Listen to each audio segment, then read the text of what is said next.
What's up mga kaigala? Welcome to Antonia Island! Woo! Amen! Wala ka.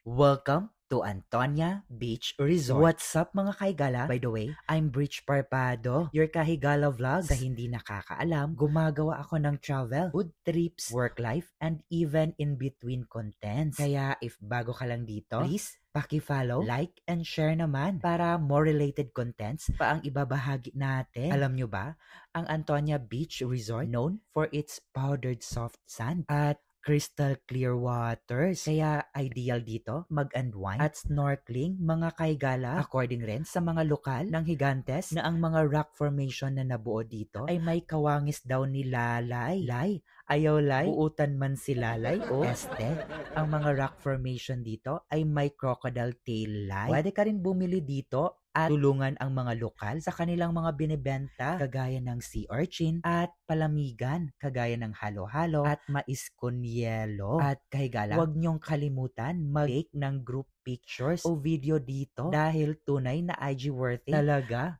Promise. At best time to visit Antonia Beach. Para sa akin, it's recommended to schedule an island hopping trip that includes Antonia's Beach Resort during summer months, which usually starts from March to May. Para sa akin, sulit na sulit talaga ang tour package ninyo ng Higantes kasi lahat ng pupuntahan ninyo ay may kakaiba at tunay na paradise talaga dito sa Iloilo. At sa mga nagtatanong kung paano i-avail ang next Higantes Island Tour ninyo, abay, syempre, sa lagi kong trusted partner, ang Klook.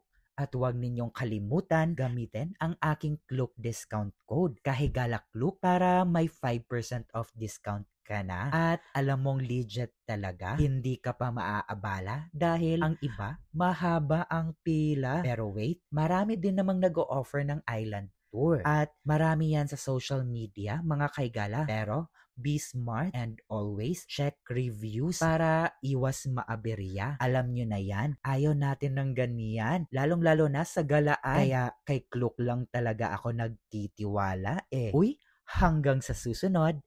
Ingats and God bless. Bye! Babalik ka!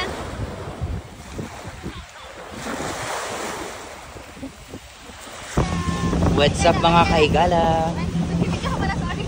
Pag nagpunta kayo dito sa Iloilo, huwag niyong kalimutan mag-Higantes Island. Dito lang yan, in-avail namin kay Higantes Tour Packages sa kanilang Facebook page. Ayan, mura na at sulit na sulit dahil meron kayong 6 na island na pupuntahan. Ayan. For only 1,900